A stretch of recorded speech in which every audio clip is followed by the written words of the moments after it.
boa tarde, noite a todos. Vamos dar nosso início aqui, a nossa quinta-feira. Vou passar aqui alguns informes. Primeiro informamos que no dia 28/8, no próximo domingo, como todo mês, nós vamos ter um seminário. E o tema desse mês é Bezerra de Menezes. Alguns dos nossos membros prepararam um estudo e vão apresentar nesse seminário.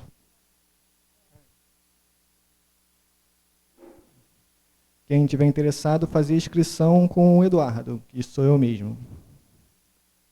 É importante lembrar também a devolução das garrafas e da sacola, que o acesso para a gente é difícil, né? As sacolas elas são compradas, personalizadas, então toda vez que esquecem de devolver as sacolinhas é mais um gasto para casa. Lembramos também que temos grupos de estudos, os horários e os estudos estão presos aqui no mural aqui embaixo, para quem se interessar em participar. E temos também agora a página do Souvenir do Cefac no Instagram, que é Souvenir Cefac. Tem as blusas, as canecas, almofadas. E... Não, acabou.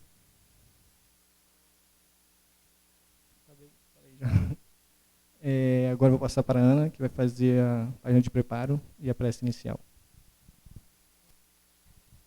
Boa tarde a todos. Bom, do livro Agenda Cristã, pelo Espírito André Luiz, Francisco Cândido Xavier. Página 8. Irmãos em perigo. Os que pretendem transformar o próximo de um dia para o outro, a golpes verbais. Os que descobrem pareceres inteligentes e bons conselhos para todas as pessoas distraídas dos problemas que lhes são próprios. Os que colocam a mente em outro mundo, de maneira absoluta, sem atender aos deveres do mundo em que respiram. Os que permanecem incessantemente preocupados em se defenderem. Os que fazem 10 projetos maravilhosos por dia, sem concretizar nenhum deles em 10 anos. Os que reconhecem a grandeza das verdades divinas, mas que jamais dispõem de tempo para cultivá-las em favor da própria iluminação. Os que adiam indefinidamente para amanhã o serviço da compreensão e do amor ao próximo. Os que se sentem senhores exclusivos de todos os trabalhos no campo da caridade, sem distribuir oportunidade de serviço aos outros. Os que declaram perdoar a ofensa, mas que nunca conseguem esquecer o mal.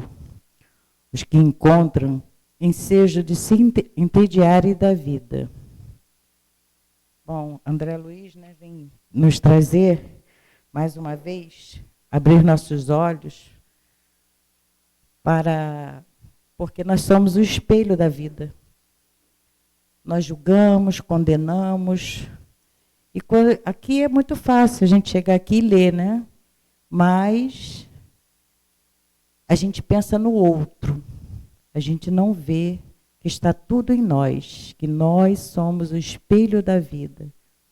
Nós somos egoístas, nós temos que aprender a ver o outro, irmão, que está sempre em perigo com suas dores, com as suas necessidades. E refletir, né? Refletir, porque todos estamos em perigo, no olhar, no ouvir, no apontar para nós mesmos. E concretizar todas as coisas que planejamos, e sempre contando com o outro, sempre podendo olhar para o outro como se fosse nós mesmos. E agradecendo mais uma vez por essa oportunidade, sempre, sempre agradecendo. Vou fazer a prece. Obrigada, Senhor. Obrigada por esse momento, por essa oportunidade. Obrigada, Senhor, pelas dificuldades que me auxiliam no trabalho do bem. Obrigado, Senhor, pelos amigos, companheiros e pelas pessoas difíceis também, Pai. Porque elas nos ensinam que também estamos no caminho certo. Erramos, perdoamos, machucamos, somos machucados. Mas, Pai, com o teu ensinamento, com o Evangelho, com os estudos, podemos nos melhorar. E vamos agradecer mais uma noite de estudo, que o Senhor fique conosco, graças a Deus. A nossa companheira Adriana agora vai fazer a nossa palestra, falar bonitinho. Bem-vindo. Boa tarde, boa noite. Não chegou o negocinho para eu passar? Aí você vai passando aí para mim, então, tá bom? Boa noite. Tem gente na casa pela primeira vez, né? Jane, quem mais? Ali. Sejam muito bem-vindos à nossa casa. Eu preparei um estudo hoje para vocês que fala um pouquinho da nova geração, né? E esse título é meio peculiar. Algumas pessoas acharam que o Alex tinha digitado errado. Eu mandei para a Jane primeiro para ver se ela aprovava, né? Mas eu acho que todo mundo conhece essa frase, não é preciso torcer o pepino e já sabe o porquê. Passa aí, Lúcio. Na verdade, esse título, né, eu vou explicar um pouquinho para vocês de onde eu tirei, mas eu vou, pode ir passando, tentar abordar nesse estudo um pouquinho das teorias geracionais, porque a gente está falando de geração, né, da nova geração. Vai passando, vai passando. Os diagnósticos que são dados para as nossas crianças, para os nossos netos, filhos, sobrinhos. Vai passando.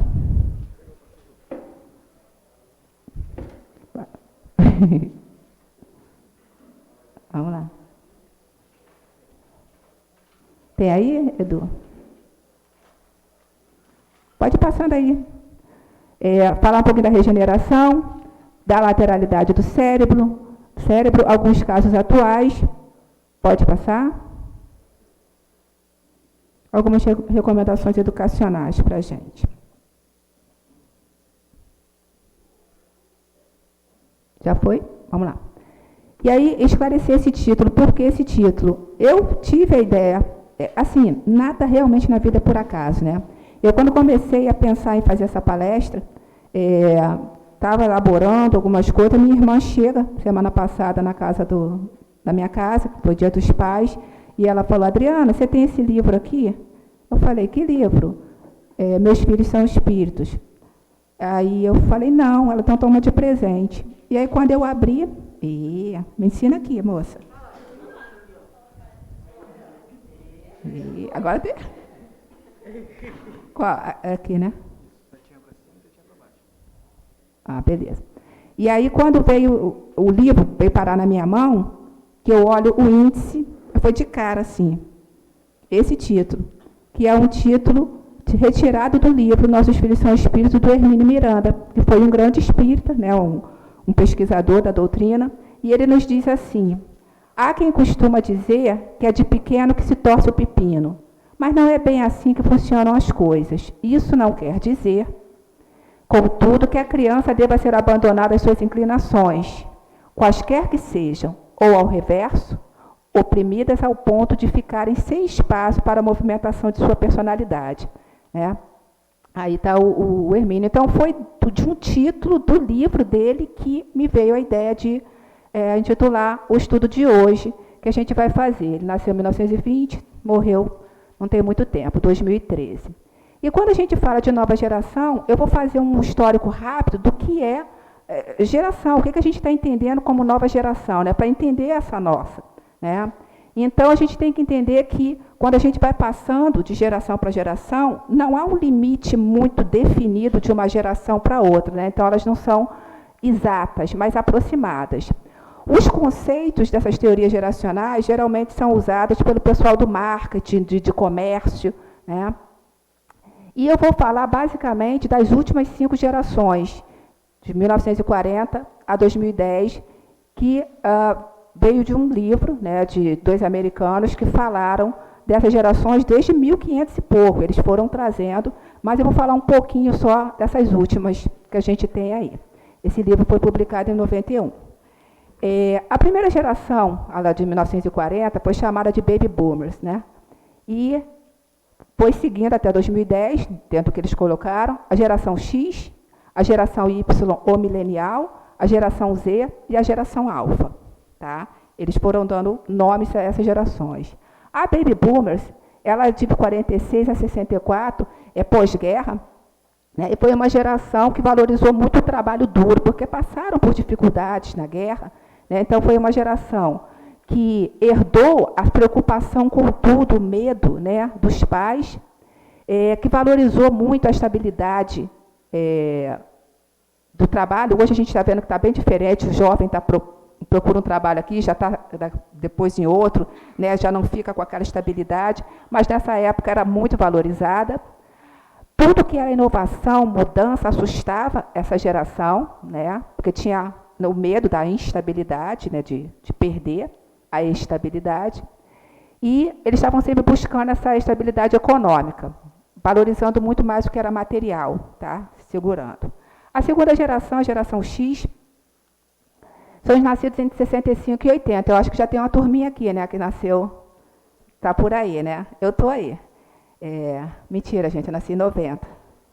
Eu estou aí nesse grupo, né? São os filhos dos Baby Boomers. São mais sonhadores e idealistas, responsáveis por muitas transformações sociais, mudaram muitos conceitos e crenças, né, que foram vividas pelos pais, viveram aquele movimento hippie, né, a revolução sexual, da paz, do amor, da liberdade, períodos de grandes conflitos familiares, porque vieram de uma geração onde os pais eram muito rígidos, né, com medo de mudança, com tudo, e esses filhos vêm com essa ideia de liberdade, então houve muitos conflitos familiares. É quando surge a pílula anticoncepcional, é quando o divórcio é legalizado, tem os movimentos feministas, foram todos a partir dessa geração X. A geração Y, ou milenial, foi a do final do milênio. Né? Então, são os nascidos entre 81 e 96. Elas marcam, né, essas crianças, esses jovens, marcam o início de uma grande mudança na humanidade. Nasceram com a tecnologia, foi nesse momento que a gente conheceu o www, né? E começou aí. A partir de 1990, eles começaram, né, a introduzir a tecnologia na vida. Então, passam de um mundo que era muito manual e analógico para um mundo mais tecnológico, digital, mais preciso, automatizado.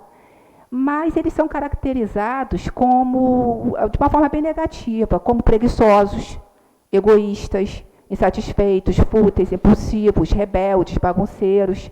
Né? Essa ideia de trabalho duro não está muito dentro da cabeça deles, né, do vocabulário deles. E o conceito de família muda. Eles já não pensam em seguir aqueles padrões da estrutura familiar que a gente tinha. Mas eles se destacam. Né? O ponto positivo deles é que eles se preocupam muito com os problemas sociais. Então, é uma característica fundamental. Eles são muito criativos, valorizam a educação e tem uma alta capacidade de aprendizado. Né? Então, isso deveria ter sido aproveitado melhor desde de pequeno, né, para que essas crianças pudessem potencializar essa criatividade. E aí vem a geração Z. É de 1997 até 2010, ela é considerada uma tsunami porque ela veio com mudanças muito grandes. Né? É uma geração totalmente digital. Muito expostos, né, às redes sociais, tem uma capacidade de trabalho muito grande, agilidade para executar tarefas que nunca, né, tinham executado, então eles têm muita facilidade, mexem muito fácil com tudo, capacidade de lidar com o diferente, e isso é legal porque essa geração é a geração que já viu o mundo, encarou o mundo, né, com a possibilidade de ver que existem mais de 2 gêneros, né, não só homem e mulher. E, para eles, preconceitos não fazem muito sentido. É uma geração mais aberta, né, para essas questões relacionadas à sexualidade, sobretudo. Né? E é uma naturalidade que acaba chocando, né, as gerações anteriores, que acham absurdo, né, que como é que pode, aí tem todos os preconceitos, os nomes, palavras grosseiras, preconceituosas. Para essa geração, não, eles já não pensam assim. E aí tem a geração alfa. A geração alfa são os nascidos a partir de 2010, mais ou menos. Como eu disse, não é bem definido isso, não. E aí entram os nossos, eu ainda não tenho, né, mas os nossos netos, os nossos filhos, o vizinho, o filho do vizinho.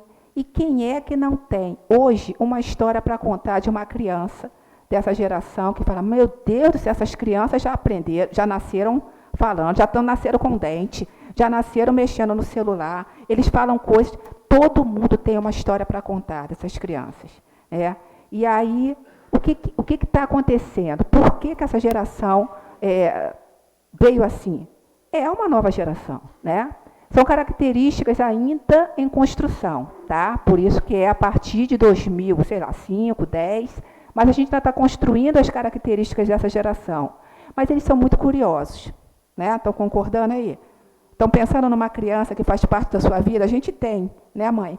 A gente tem dois, na verdade, né, que estão assim surpreendendo a gente a cada dia. Eles são muito ágeis, são muito empáticos, independentes, antenados para dispositivos eletrônicos o tempo todo, né? Mas eles também são mais espiritualizados, né?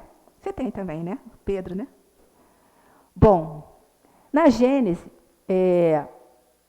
Kardec fala o seguinte: como lhe cabe fundar a era do progresso moral, essa nova geração se distinguirá por inteligência e razão, geralmente precoces, juntas ao sentimento inato do bem e a crenças espiritualistas. Então, Kardec já estava apontando para a gente lá na Gênese o que a gente está conseguindo vislumbrar hoje. O que constitui sinal indubitável, né, não temos dúvida, de certo grau de adiantamento anterior. A nova geração marchará, assim, para a realização de todas as ideias humanitárias compatíveis com o grau de adiantamento a que houver chegado. Então, já tínhamos e temos, né, essa leitura de Kardec nos apontando quais são as características dessa nova geração que vai mudar o mundo. São mais espiritualizados, são curiosos, são ágeis, são espertos, mas o que a gente tem visto também de relato de pessoas que convivem com essas crianças? Apresentam duas características que estão trazendo muitas indagações, investigações em várias áreas, né, da ciência, né, na psicologia, na educação, área médica, na área social. Primeiro, essas crianças elas precisam de ajuda para se desenvolverem emocionalmente e saberem lidar melhor com os seus sentimentos. Essa é uma grande preocupação. A outra grande preocupação apresentam dificuldades de atenção, porque são crianças acostumadas já a vários estímulos externos ao mesmo tempo. Então, é o tal do déficit de atenção. E aí a gente vai falar um pouquinho mais à frente do que a gente vem buscando, diagnóstico. E aí a escola não está conseguindo lidar com esse tipo de criança. Os pais não estão conseguindo lidar. Os médicos não estão conseguindo lidar. Né? Então, está todo mundo ainda em busca da compreensão de quem é essa criança e qual é o problema que ela está apresentando. E aí tem o trabalho em conjunto, e mais do que nunca, em conjunto, do psicólogo, do neuropsicólogo, do psiquiatra, do neurologista, da professora e da família. É um trabalho conjunto para tentar chegar a um diagnóstico. E a gente sabe, né, que dentro da psiquiatria, da neurologia, não existe um exame, deixa eu ver aqui se você está com qual o problema. Não tem. É a partir do relato, é a partir do comportamento, é a partir do que você fala para o seu médico que ele vai vai tentar chegar a um diagnóstico meio numa areia movediça. E ele vai te dar um remédio que talvez não dê certo, mas ele mesmo fala, vamos tentar esse remédio, né? Vamos observar e ver, porque não tem o diagnóstico preciso, tá? Bom, e por que a gente busca esse diagnóstico? Porque é mais confortável, é mais seguro, é mais fácil a gente rotular, catalogar, medicar e dar tranquilidade. O seu filho está ruim?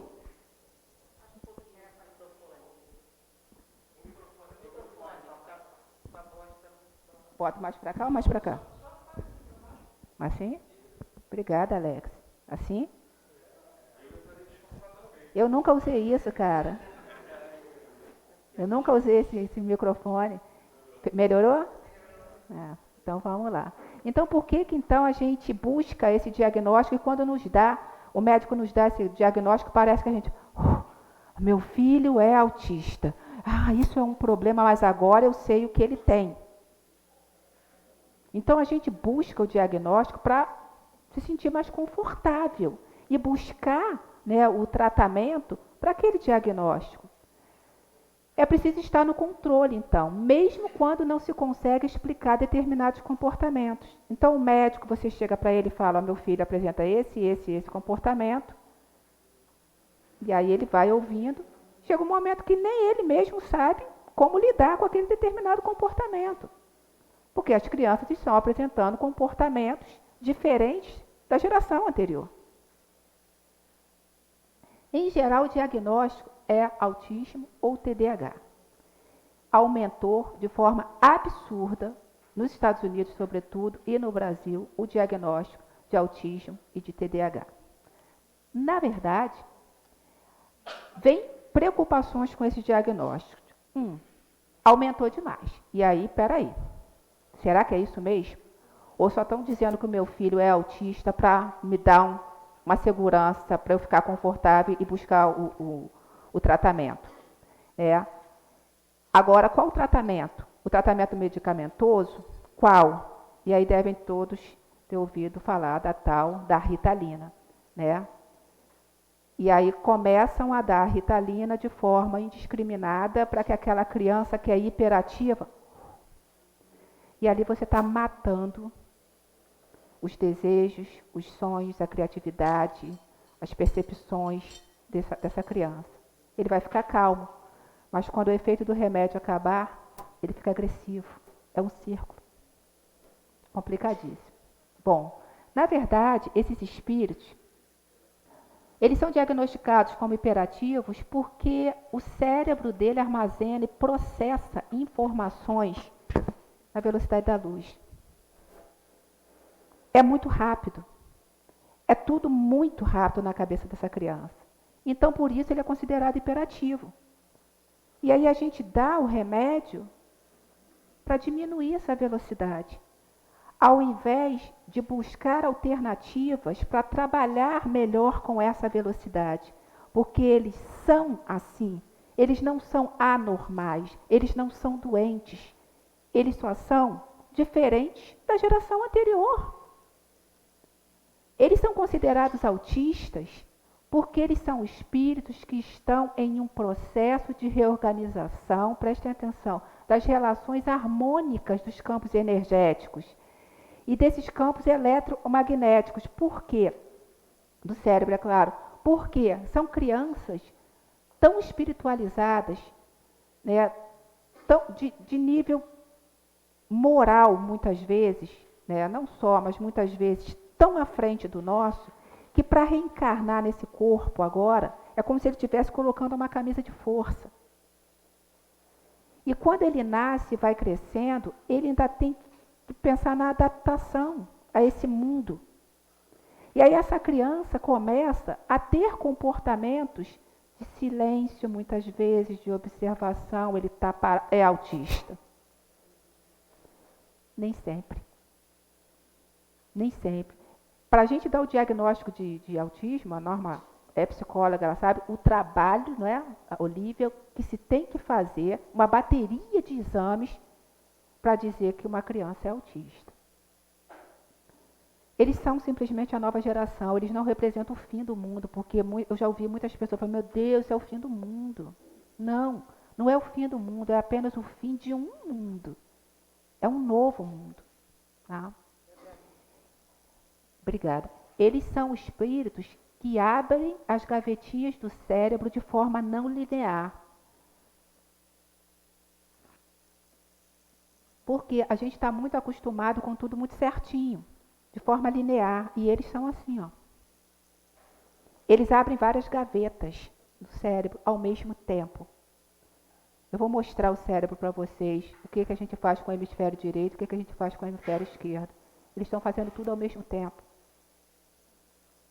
Eles trazem o DNA já modificado e mais ativado. Os hemisférios direito e esquerdo são integrados. Existe uma coisa chamada, aqui entre os dois hemisférios, que é o corpo caloso. é o que separa os dois hemisférios. O corpo caloso está permitindo que haja uma comunicação muito maior. Então, é fisiológico. Não é o espiritismo que está dizendo, sabe? É uma coisa física. O cérebro dessas crianças é diferente. Tem a capacidade inata de ver o todo, ou seja, eles não veem o mundo de forma fragmentada. Trazem para esse novo mundo uma visão holística como uma habilidade natural. É ver esse todo, né, de uma forma natural. Não é nada assim extra, sobrenatural. Né? Eles são multidimensionais, eles são multissensoriais. E agora, isso que é legal, eles precisam de diferentes estímulos para se manter atentas. Então, quando fala que é déficit de atenção, é porque tiram dele aquilo que ele precisa, aquilo que é natural nele, de ter vários estímulos ao mesmo tempo. Mas eu não sei como é que essa criança consegue. Você está prestando atenção, menino? Você está lendo, está ouvindo música, está conversando, está fazendo tudo ao mesmo tempo? E nós que não somos dessa geração, achamos que ele não está conseguindo dar conta daquilo tudo, e ele está conseguindo dar conta daquilo tudo. Porque eles precisam de estímulos diferentes, e muitas vezes estímulos simultâneos para se manterem atentos. Eles têm alta qualidade e quantidade de energia. E aí a gente fica perguntando, será que essa mudança, essa regeneração, ela é integral? A Gênese responde, né? A gente vê lá, não. A regeneração da humanidade não exigirá a renovação integral dos espíritos. Não é uma regeneração total, integral, mas uma modificação em suas disposições morais. Essa modificação se opera em todos quantos lhe estão predispostos, desde que sejam subtraídos à influência perniciosa do mundo. Mentira. Por isso, nem sempre os que voltarão a reencarnar neste planeta serão outros espíritos, mas, com frequência, os mesmos espíritos que estarão, então, pensando e sentindo de outra maneira, devido à modificação das suas disposições morais. Então, são os mesmos. Eles só estão voltando porque, e dessa forma, porque aprenderam muito nas encarnações passadas, se adiantaram muito. E agora eles vêm com esse adiantamento, com essa inteligência, com essa capacidade de ver o mundo de uma forma total, com essa capacidade de já viver no mundo tecnológico. A gente cansa de ouvir, né? Parece que já nasceu sabendo, a criança com 2 anos. Sim, eles já nasceram sabendo. Ele só está lembrando de uma idade mais jovem, né? Com 2, 3 anos. Mas eles já vieram sabendo, sim. E aí vem essa questão da lateralidade cerebral, né? Em geral, essas crianças hoje, elas têm uma tendência de usar esses 2 hemisférios cerebrais, o direito e o esquerdo, com facilidade e agilidade, o que lhes dá rapidez, pensamento holístico e criatividade, e a possibilidade de fazer várias coisas ao mesmo tempo, foi o que eu falei agora. E isso, né, quem fala isso é uma educadora, acho que ela é chilena, né, que ela diz que não é déficit de atenção, é supra-atenção. Então, não é um déficit, é supra, mas a gente está entendendo como déficit de atenção. A gente está olhando, não estou falando que são todos os casos, gente. É claro que a gente tem que ouvir o psicólogo, o neuropsicólogo, o médico, mas a gente não pode ficar, sabe, às vezes só com um diagnóstico. Leva em um médico, leva no outro, vê se o outro confirma, sabe? Procura, busca. Vejam só, do lado direito do cérebro, essa parte aqui, a gente tem a consciência artística, a criatividade, a intuição, a imaginação, o insight, as formas 3D, o pensamento holístico, a consciência musical, o controle da mão esquerda. Então, a gente tem esse lado comanda esse lado comanda esse. E lá do lado esquerdo, aqui, o pensamento analítico, o raciocínio, a linguagem, a lógica, a escrita, a ciências e matemática, a habilidade com números e controle da mão direita. O que acontece com as gerações anteriores? Essa questão toda cerebral era muito fragmentada. Ou você ouve música e pensa e tem ideias, ou você, sei lá, fala e escreve.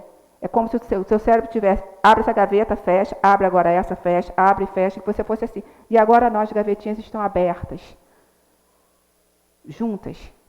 E essa criança está conseguindo fazer a comunicação ali entre um hemisfério e o outro de forma natural, rápida.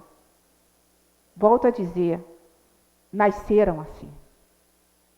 Diferentemente de nós, eles nasceram assim. O doutor Amauri, que é um pediatra e pediatra que cuida de jovens, né? Ele, numa palestra proferida, não é espírita, ele é espiritualista, mas ele fala uma coisa interessante. A missão dessas crianças, preparadas na espiritualidade, é de ajudar a construir um novo mundo. Eles demonstram frequentemente uma inteligência acima da média. E socialmente o seu convívio é difícil. Apresentam ideias inovadoras e vieram para liderar uma nova civilização que irá povoar a Terra. Aí me deu assim, falei, caramba, quantas vezes a gente escuta que essa criança é super inteligente, mas é problemática. Na escola ela não tem um convívio legal, né? Ela não consegue se adaptar, mas é muito inteligente. E aí a gente vê, né, casos, né, como esse aqui, ó. Giovanni e Disseu são superdotados. Um foi discriminado, o outro está na cadeia. Suas vidas difíceis mostram como o Brasil desperdiça seus talentos. Convívio difícil, né? Inteligência acima da média. Eu lembro quando eu dava aula, quando eu comecei a dar aula, numa escola ali no Recreio, eu tive um aluno que ele me marcou muito, era 6º ano. Ele era pequenininho assim, chegava na escola sempre com a camisa toda suja. Milionário, morava em umas mansões ali no Recreio, mas o garoto chegava sujo na escola, sempre com a cara de que não tinha tomado banho de manhã nem escovado o dente. Eu dava aula de manhã, né? E eu gostava muito de fazer teatro com eles, o projeto de leitura que a Jane até conhece, na época ela trabalhou com isso também. A gente fazia a leitura dos livros toda semana e a minha ideia com eles era sempre fazer um teatro. Eles tinham que escolher, um passar o livro para o outro, falar que aquela história era legal, e a gente fazia um teatro de um dos livros do projeto de leitura. E aí a gente adaptava as falas do livro, fazia, né, as falas para o teatro, escolhia quem ia fazer cada... E esse menino, ele decorava a fala de todos os colegas. E eu ficava assim, boba de ver coisas grandes. Agora você vai falar isso assim, assim. E eu ficava, gente, mas ele era brigão na escola, estava sempre na coordenação. E aí eu ficava pensando, que educação esse menino tem em casa? Que amor ele tem em casa? Porque ele chega sujo na escola. Quer dizer, vai dormir, não tem mãe, não tem pai, não tem ninguém que olha que essa criança está dormindo sujo, está acordando sujo, está indo para a escola com a camisa toda suja do dia seguinte, que ele jogou bola e caiu na quadra. Então já é um problema que está vindo de casa. E aí como é que eu vou esperar um convívio social desse menino bom na escola? E qual é a atenção que nós, professores e educadores, podemos dar para essa criança que chega assim no centro espírita? Na evangelização. A gente tem evangelizadores aqui. Como é que a gente lida com isso? Teve um caso que saiu essa semana, não sei se vocês viram. A jovem com autismo aprovada em medicina que derruba mitos sobre a condição do TikTok. Não sei se vocês viram. E aí, tá aí a menina. Autismo relacionado com superdotação. Será que é autismo? Será que o diagnóstico... Mas ela vai dizer, ó. Quando ela chegou ao ensino médio, em uma escola pública, ela sofria ainda mais o preconceito dos colegas de classe. Ela diz assim, a mãe diz, né? Ela não se entrosava. Ela tinha 13 e os outros tinham 15. Quer dizer, ela já estava sempre à frente na escola, mas a idade ali não permitia que elas se entrosassem muito bem. Então, ela foi se retraindo. Ela diz... Depois, né, quando ela estava na fase do colégio, que ela começou a ter crise de choro, quando ela ia para a escola, que tudo ficou muito difícil, ela fala assim, na escola pública, os professores passam a te humilhar na frente de todos, e eu passei a rejeitar a ideia de ir para a escola. Será que essa menina é autista? Sabe, me veio o tempo todo esse questionamento, porque o comportamento dela era simplesmente de uma criança que tem um QI elevado, que é superdotada. Agora, a superdotação, ela tem que estar relacionada ao autismo? Né? E aí ela vai dizer, nessa reportagem, não sei se vocês leram, que ela e a mãe, que elas ficaram tranquilas quando finalmente recebeu o diagnóstico de autismo. Foi o que eu falei lá no início. Dá uma tranquilidade, é uma segurança. Agora vamos tratar com remédios. Mas será que precisa tratar com remédio? Será que uma psicoterapia, né, tivesse sido feita desde pequena? Será que uma busca de uma escola que aceitasse e trabalhasse melhor o QI dessa menina? Né? E a gente tem visto vários casos, vocês têm acompanhado, menina de 13 anos que passa para o vestibular de medicina nos Estados Unidos, um menino brasileiro que já faz parte hoje do grupo de Harvard, de pesquisa, e os pesquisadores de Harvard falaram, esse menino já tem condições de escrever artigos acadêmicos e publicar na área científica, um menino de 13 anos, brasileiro. Hermínio de Miranda diz o seguinte, a criança, mesmo genial, ela precisa ser orientada, encaminhada e corrigida em suas tendências de agressividade, por exemplo, ou de desleixo, preguiça e indiferença, tanto quanto estimulada a desenvolver faculdades incipientes que não exigem grande esforço de observação para serem identificadas. Os pais precisam estar atentos, observando com serenidade, sem que a criança se sinta estudada. Isso é muito importante. Sem que a criança se sinta estudada, pesquisada e vigiada como um bacilo ou cobaia de laboratório. Ele é muito diferente de todo mundo, aí fica todo mundo assim, olha só o que ele está fazendo. O que isso está trazendo para a criança? O instrumento preferencial para essa busca é a conversa, é a comunicação. E aí Kardec, sobre o gênio, né, o homem genial, ele questiona, mas quem são esses homens de gênio? Isso na Gênese. E por que são homens de gênio? De onde eles vieram? O que é feito deles? E ele define, o homem de gênio é um espírito que tem vivido mais tempo, que por conseguinte adquiriu e progrediu mais do que aqueles que estão menos adiantados. Encarnando, traz o que sabe, e como sabe, muito mais do que os outros, e não precisa aprender. É chamado homem de gênio. E esse homem de gênio nasceu em todas as gerações que eu falei anteriormente. Mozart, né, Einstein. Só que em um número menor. Hoje a gente tem um número muito maior de crianças com essas características, com esses comportamentos. Por fim, olha como eu estou pontual. Por fim, é que eu brinquei hoje lá no estudo que eu sou muito pontual e que eu me irrito com a falta de pontualidade. E aí eu lembro de Mário falando, e citei Mário lá, que Mário falou assim, você tem raiva agora que você da pontualidade, é porque você já foi muito, né? Você não era pontual em alguma encarnação, então aprenda a aceitar a falta de pontualidade do outro.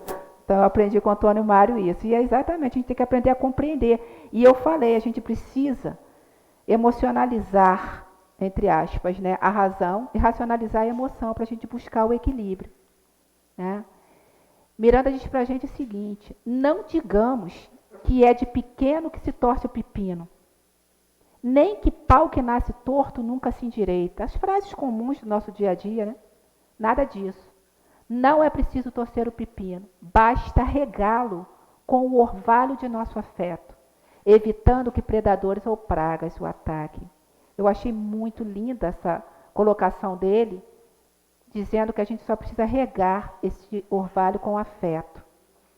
Então, essas crianças que estão nas nossas famílias, que apresentam essas características, e que a gente tem feito o que muitas vezes? Está perturbando, dá o celular para ele com um joguinho, para ele se acalmar, para eu poder conversar. Não é? Então, é muito mais fácil, mais cômodo para mim. Aí, é absurdo a gente achar que essa criança está mexendo no celular? Não, ela nasceu nessa era. Ela nasceu tecnológica.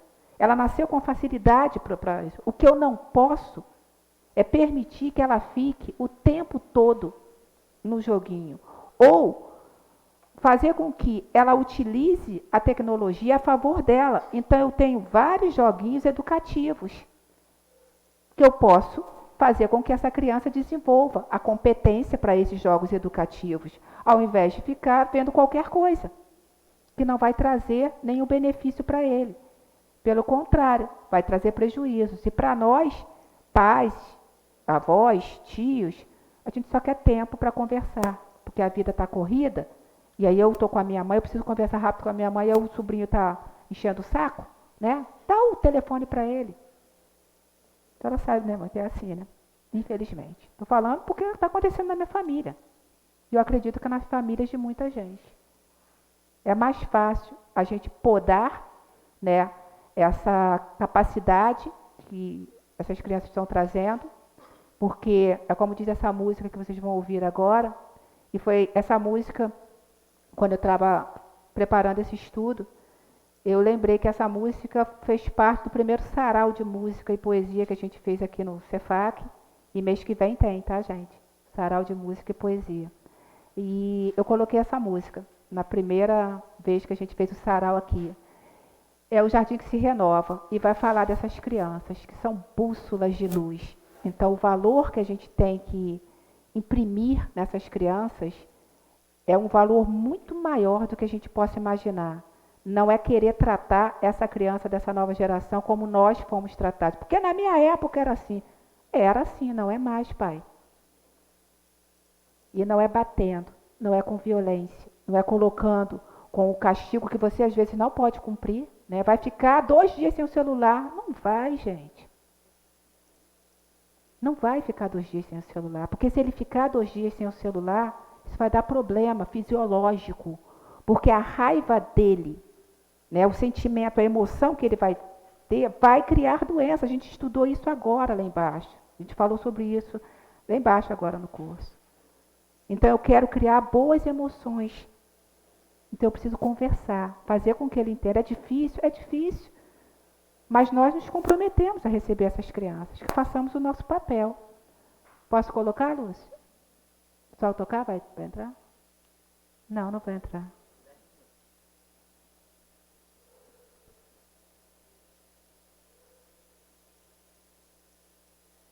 Talvez tenha que tirar da tela cheia. Ou está mais embaixo? Não aparece. Talvez tenha que tirar da tela cheia. Não. Acho que tem que tirar da tela cheia, não?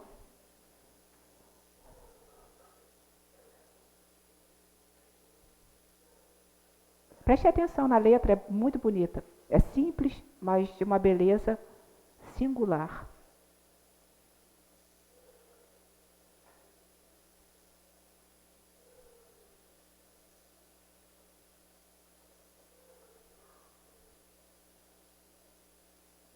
A gente testou, né? E tocou.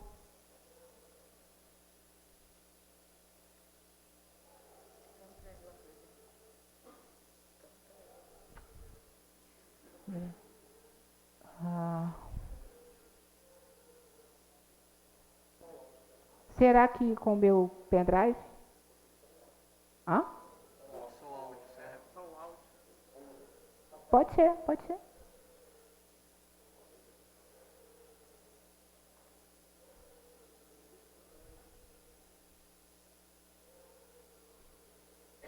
Ou com pendrive. Jane, quer pegar lá para mim? A minha bolsinha azul está ali atrás da Maria do Carmo, lá no cantinho. Está com tempo? Dá para esperar.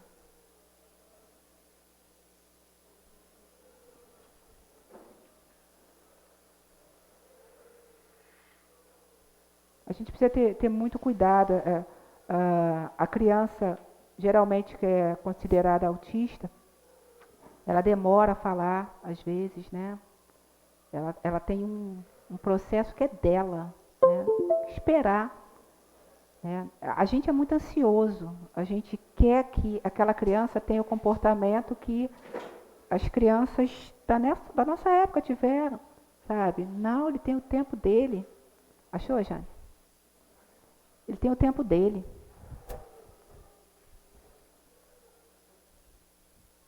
Hoje eu me comportei, né? Fiquei aqui, ó. Certo?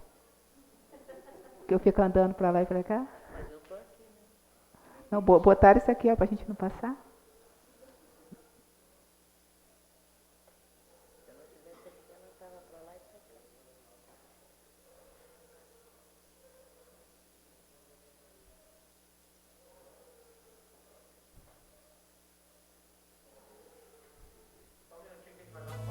Transição global no planeta azul. Regeneração pelo amor e paz. Sinta em você a transformação. Consciente só que a bondade faz. Descem lá do céu, anjos de Jesus, querem renascer, livres entre nós, guias que serão, bússolas de luz, mensageiros sim, nossos bons faróis. Pura essência que traz a boa nova, fará da nossa terra jardim que se renova. Seja o começo, mude agora. Todos unidos, sonho que aflora. Então, essas crianças são essas bússolas de luz. Elas vieram para trazer a renovação e não adianta a gente querer mudar aquilo que a gente não pode, que a gente não tem competência para fazer. Eles são assim. E eles vieram com uma missão. A gente não sabe qual é. A gente não tem como saber, mas são espíritos adiantados. São espíritos que vêm com a fisiologia modificada, o DNA modificado, o cérebro modificado. Isso não é à toa. São mais espiritualizados e dão um banho na gente, de tecnologia, de informação, de capacidade de lidar com diferentes estímulos ao mesmo tempo. Então, que a gente consiga, que a gente peça a Deus caminhos, nós todos, volto a dizer, a educação que vai fazer com que essa criança cresça de forma saudável, ela depende da união, da família, mais do que nunca, da escola, da ciência, do convívio social, de todos nós. Então, que a gente não torça o pepino, que a gente eduque com amor. Eu acho que era isso o recado que eu tinha para dar.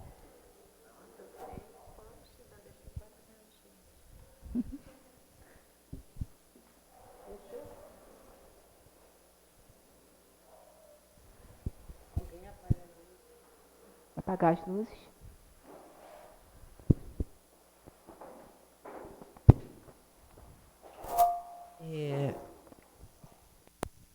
Alô? Adriana falando sobre isso, como é importante, né? Eu tenho uma pessoa que é muito querida e essa semana mesmo ela descobriu que a filha é autista e tem outro nome também, outro tipo de doença. Ela é uma mãe maravilhosa. Ela é uma mãe maravilhosa. Não, tá louco.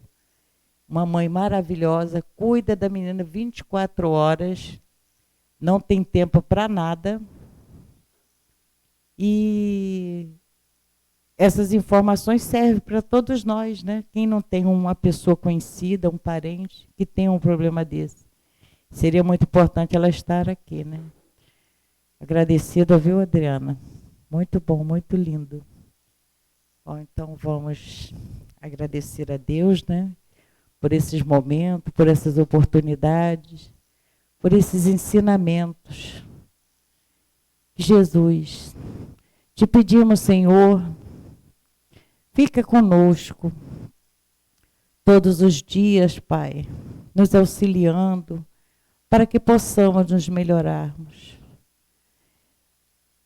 E o tempo, Pai, o tempo passa muito rápido e a gente sabe disso.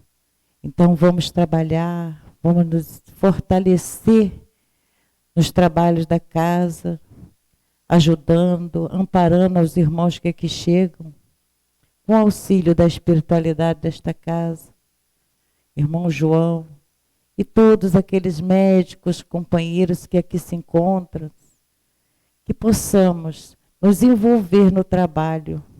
E assim, Pai, te agradecemos. Fica conosco hoje, agora e sempre, graças a Deus. E agora os médios.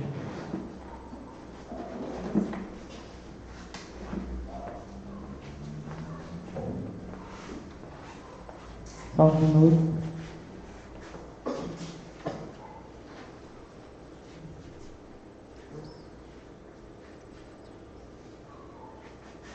Possamos começar o passo.